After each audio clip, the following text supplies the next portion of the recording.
The topic of this video is liquid complexes, liquid crystals and glassy states. These are also states of matter.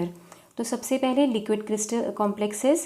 Complex liquids या liquid complexes जो हैं ये materials होते हैं जो intermediate होते हैं कन्वेंशनल लिक्विड्स और सॉलिड्स के बीच में.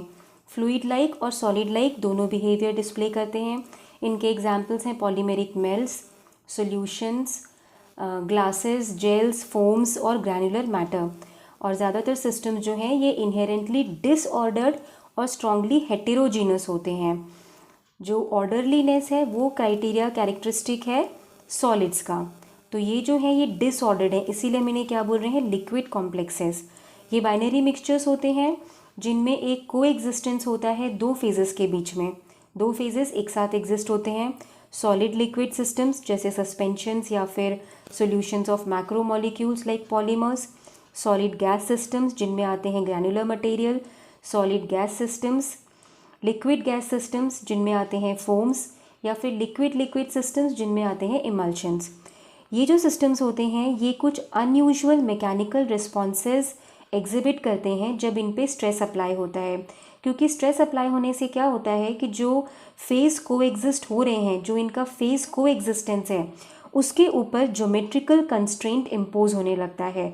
स्ट्रेस अप्लाई होने से वो जो कोएग्जिस्टेंस है दो फेजेस का वो उतना ईजिली एग्जिस्ट नहीं हो पाता. उसके ऊपर ज्योमेट्रिकल कंस्ट्रेंट आता है. उसकी वजह से जब स्ट्रेस अप्लाई होता है तो ये सिस्टम्स कुछ अनयूजुअल मैकेनिकल रिस्पॉन्सेज शो करते हैं. और मैकेनिकल रिस्पॉन्सेज जो हैं उनमें होते हैं transitions between solid like and fluid like behaviour. Transition होगा, या तो सॉलिड लाइक हो जाएगा पूरी तरह या फिर पूरी तरह फ्लूइड लाइक हो जाएगा. एक्चुअली को एग्जिस्ट होता है सॉलिड और फ्लूइड या कोई भी दो सिस्टम, लेकिन जब स्ट्रेस अप्लाई होता है तो मैकेनिकल रिस्पॉन्स ये होता है कि या तो सॉलिड लाइक या फिर फ्लूइड लाइक बिहेवियर में वो ट्रांजिट होने लगता है. शेविंग क्रीम एक एग्जाम्पल है कॉम्प्लेक्स फ्लूइड का. स्ट्रेस के बिना फोम जो है वो एक सॉलिड की तरह अपीयर होता है, फ्लो नहीं होता है और एकदम लाइट लोड्स भी सपोर्ट कर सकता है. लेकिन जब स्ट्रेस अप्लाई करते हैं तो वो एक लिक्विड की तरह फ्लो होने लगता है. तो ये है लिक्विड कॉम्प्लेक्सेस. उसके बाद नेक्स्ट कैटेगरी आती है लिक्विड क्रिस्टल्स की. लिक्विड क्रिस्टल्स जो हैं या फिर इनको मीजोमॉर्फ्स भी बोलते हैं, ये एक स्टेट ऑफ मैटर है जिसकी प्रॉपर्टीज़ जो हैं वो कन्वेंशनल लिक्विड्स और सॉलिड क्रिस्टल्स के बीच की होती हैं. For example liquid crystal liquid की तरह फ्लो हो सकता है, लेकिन उसके मॉलिक्यूल्स जो हैं वो एक क्रिस्टल में जैसे मॉलिक्यूल्स का ओरिएंटेशन होता है उस तरह से ओरिएंटेड होते हैं. नाउ हियर यू कैन सी ये सॉलिड के मॉलिक्यूल्स हैं, ये लिक्विड क्रिस्टल है और ये लिक्विड. सॉलिड के मॉलिक्यूल्स परफेक्टली ऑर्डरली अरेंज्ड होते हैं, लिक्विड के मॉलिक्यूल्स रैंडम होते हैं.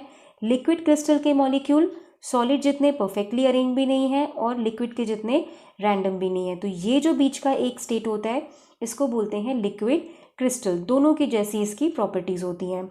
लिक्विड क्रिस्टल्स को तीन कैटेगरीज में डिवाइड कर सकते हैं, लायोट्रॉपिक, थर्मोट्रॉपिक और मेटालोट्रॉपिक. थर्मोट्रॉपिक और लायोट्रॉपिक लिक्विड क्रिस्टल्स जो हैं इनमें जनरली ऑर्गेनिक मॉलिक्यूल्स होते हैं, ऑर्गेनिक मॉलिक्यूल्स से बनते हैं. कुछ मिनरल्स हैं वो भी फॉर्म करते हैं ऐसे टाइप के क्रिस्टल्स. थर्मोट्रॉपिक जो लिक्विड क्रिस्टल्स होते हैं इनमें जो फेस ट्रांजिशन होता है, यानी एक फेज से दूसरे फेज में जो ट्रांजिशन होता है वो टेम्परेचर की वजह से होता है. जब टेम्परेचर चेंज होता है तो ये फेस ट्रांजिशन एग्जिबिट करते हैं. लायोट्रॉपिक लिक्विड क्रिस्टल्स जो होते हैं इनमें जो फेस ट्रांजिशंस होते हैं वो टेम्परेचर की वजह से भी होते हैं और साथ में लिक्विड क्रिस्टल मॉलिक्यूल्स का जो कॉन्सेंट्रेशन होता है किसी सॉल्वेंट में, जनरली वाटर, तो उस कॉन्सेंट्रेशन की वजह से भी ट्रांजिशंस होते हैं. तो लायोट्रॉपिक लिक्विड क्रिस्टल्स जो हैं ये एग्जिबिट करते हैं phase transitions as a function of both temperature as well as concentration of the liquid crystal molecules in the solvent. Metallotropic liquid crystal molecules जो होते हैं इनमें ऑर्गेनिक और इनऑर्गेनिक मॉलिक्यूल्स दोनों होते हैं. लायोट्रॉपिक और थर्मोट्रॉपिक में ज़्यादातर ऑर्गेनिक मॉलिक्यूल्स होते हैं, ऑर्गेनिक मॉलिक्यूल से बनते हैं. लेकिन मेटालोट्रॉपिक जो होते हैं ये इन ऑर्गेनिक और इनऑर्गेनिक दोनों भी मॉलिक्यूल से बनते हैं. और इनका जो लिक्विड क्रिस्टल ट्रांजिशन होता है ये टेम्परेचर और कॉन्सेंट्रेशन के साथ साथ जो इनऑर्गेनिक ऑर्गेनिक कॉम्पोजिशन रेशियो होता है उस पर भी डिपेंड करता है. तो ये है बेसिकली तीन टाइप के लिक्विड क्रिस्टल्स. तो सबसे पहले लायोट्रॉपिक लिक्विड क्रिस्टल्स. तो कुछ कंपाउंड्स होते हैं जिनमें एक हाइड्रोफिलिक और एक हाइड्रोफोबिक पार्ट होता है सिंगल मॉलिक्यूल में। ऐसे कंपाउंड्स को बोलते हैं एम्फीफिलिक मॉलिक्यूल्स। तो कई सारे एम्फीफिलिक मॉलिक्यूल्स हैं जो lyotropic liquid crystalline phase sequences show करते हैं, मतलब lyotropic liquid crystalline phase form करते हैं depending on the volume balances between the hydrophilic and the hydrophobic part. कितना वॉल्यूम किसका है उसके अकॉर्डिंगली कुछ amphiphilic substances lyotropic liquid crystalline phase sequences show करते हैं। एकदम लो एम्फीफाइल कॉन्सेंट्रेशन जब होता है तो मॉलिक्यूल्स जो हैं वो एकदम रैंडमली डिस्पर्स्ड होते हैं, उनमें कुछ भी ऑर्डरिंग नहीं होता है। थोड़ा सा हाई होता है कॉन्सेंट्रेशन, बट फिर भी अभी लो है, बट इससे थोड़ा हाई है। तो ऐसे में एम्फीफिलिक मॉलिक्यूल्स क्या होते हैं, स्पॉन्टेनियसली असेंबल हो जाते हैं मिसल्स या वेसिकल्स में। ये मिसल्स स्फेरिकल ऑब्जेक्ट्स होते हैं, ये भी सॉल्यूशन में ऑर्डर नहीं करते खुद को, यानी इनका भी कोई ऑर्डर्ड अरेंजमेंट नहीं होता। तो एकदम लो कॉन्सेंट्रेशन पे एम्फीफाइल्स रैंडमली डिस्पर्स्ड हैं बिना ऑर्डरिंग के, थोड़े हाई कॉन्सेंट्रेशन पे एम्फीफाइल्स असेंबल होके मिसल्स फॉर्म कर लेते हैं, लेकिन ये मिसल्स भी ऑर्डर्ड नहीं होते हैं सॉल्यूशन में। जब इससे और ज़्यादा कॉन्सेंट्रेशन बढ़ता है, स्टिल हायर कॉन्सेंट्रेशन, ये जो असेंबलीज या मिसल्स होते हैं ये फिर अब ऑर्डर्ड होने लगते हैं। और टिपिकल फेज होता है एक हेक्सागोनल कॉलमनार फेज, जहाँ पे ये एम्फीफाइल्स जो हैं लॉन्ग सिलेंडर्स फॉर्म कर लेते हैं और एक रफली हेक्सागोनल लैटिस में अरेंज हो जाते हैं।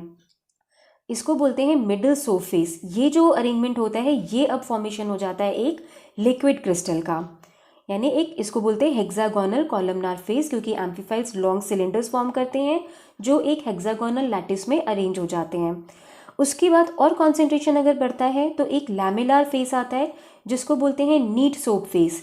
यहाँ पे एक्सटेंडेड शीट्स होती हैं एम्फीफाइल्स की जो सेपरेट होती हैं थिन लेयर्स ऑफ वाटर से। कुछ सिस्टम्स में एक क्यूबिक फेज जिसको बोलते हैं विस्कस आइसोट्रॉपिक फेज, ये एग्जिस्ट हो सकता है हेक्सागोनल और लैमेलार फेसेस के बीच में।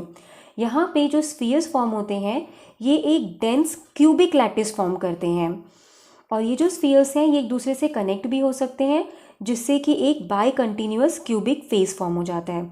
तो एज यू कैन सी कि जैसे जैसे कॉन्सेंट्रेशन इंक्रीज होता जाता है लिक्विड क्रिस्टलाइन फेजेस अपीयर होने लगते हैं। तो ये है lyotropic liquid crystals. Second category है thermotropic liquid crystals. Thermotropic liquid crystals as the name suggest ये कुछ सर्टेन टेम्परेचर रेंज पे एग्जिस्ट होते हैं। अगर टेम्परेचर बहुत ज़्यादा हाई हो जाएगा तो थर्मल मोशन से जो एक डेलिकेट कोऑपरेटिव ऑर्डरिंग होती है लिक्विड क्रिस्टलाइन फेज की वो डिस्ट्रॉय हो जाएगी और मटेरियल जो है वो कन्वेंशनल आइसोट्रॉपिक लिक्विड फेज में कन्वर्ट हो जाएगा। अगर बहुत लो टेम्परेचर होगा तो ज़्यादातर जो ये लिक्विड क्रिस्टलाइन मटेरियल्स हैं ये एक कन्वेंशनल सॉलिड क्रिस्टल में कन्वर्ट हो जाते हैं। तो जो जब टेम्परेचर चेंज होता है तो ऐसे केस टेम्परेचर चेंज होने के टाइम पे कई सारे थर्मोट्रॉपिक लिक्विड क्रिस्टल्स एग्जिस्ट होते हैं। तो यानी यहाँ पर लिक्विड क्रिस्टलाइन फेज ट्रांजिशंस जो हो रहे हैं वो किसकी वजह से हो रहे हैं, टेम्परेचर की वजह से। और depending upon the shape of the liquid crystals इनको 3 क्लासेस में डिवाइड किया है। पहला है smectic phase, as you can see here, इसको ग्रीस लाइक या सोप लाइक बोलते हैं। यहाँ पे जो मॉलिक्यूल्स होते हैं ये 2 डायरेक्शंस में मोबाइल होते हैं और रोटेशन शो करते हैं अबाउट 1 एक्सिस। दूसरा है निमेटिक फेज, यहाँ पे मॉलिक्यूल्स जो हैं ये तीनों भी डायमेंशंस में मोबाइल होते हैं, इनको थ्रेड लाइक भी बोलते हैं। और तीसरा होता है कॉलिस्टेरिक लिक्विड क्रिस्टलाइन फेज। यहाँ पे इंटरमॉलिक्यूलर फोर्सेस जो होती हैं ये फेवर करती हैं मॉलिक्यूल्स के बीच में एक अलाइनमेंट जो कि एक स्लाइट एंगल पे होता है एक दूसरे से। लाइक हियर यू कैन सी एक दूसरे से स्लाइट एंगल पे मॉलिक्यूल्स जो हैं वो अलाइन हो जाते हैं, इसको लेयर्ड टाइप भी बोलते हैं। तो ये हैं थर्मोट्रॉपिक लिक्विड क्रिस्टल्स जो कि टेम्परेचर चेंजेस की वजह से कुछ पर्टिकुलर टेम्परेचर रेंजेस पे एग्जिस्ट होते हैं, और ये 3 टाइप के हो सकते हैं। उसके बाद नेक्स्ट कैटेगरी है metallotropic liquid crystals. Liquid crystal phases जो हैं अभी हमने जो 2 टाइप देखे इनमें मोस्टली ऑर्गेनिक मॉलिक्यूल्स होते हैं, लेकिन कभी कभी जो इनऑर्गेनिक लो मेल्टिंग सब्सटेंसेस होते हैं जैसे जिंक क्लोराइड, तो इनका एक स्ट्रक्चर होता है टेट्राहेड्रा के जैसा और ये ग्लासेस फॉर्म करते हैं इजीली। तो ये जो ऐसे सब्सटेंसेस होते हैं जिंक क्लोराइड जैसे, इनमें अगर हम ऐड करते हैं long chain soap like molecules, यानी एम्फीफाइल्स, जिनसे लायोट्रॉपिक क्रिस्टल्स भी फॉर्म होते हैं। ऐसे सब्सटेंसेस अगर हम ऐड करते हैं इनमें जिंक क्लोराइड जैसे इनऑर्गेनिक फेजेस में, तो एक series of new phases form हो जाते हैं जो कि variety of liquid crystalline behaviour show करते हैं। और ये बिहेवियर जो है it is a function of both inorganic organic composition ratio and temperature. मतलब इनऑर्गेनिक फेज कितना है और ऑर्गेनिक फेज कितना है उस कॉम्पोजिशन रेशियो पे भी डिपेंड करते हैं किस तरह का लिक्विड क्रिस्टलाइन बिहेवियर शो होगा, और साथ में टेम्परेचर पे भी डिपेंड होता है। तो ये जो लिक्विड क्रिस्टल्स होते हैं इनको बोलते हैं मेटालोट्रॉपिक लिक्विड क्रिस्टल्स।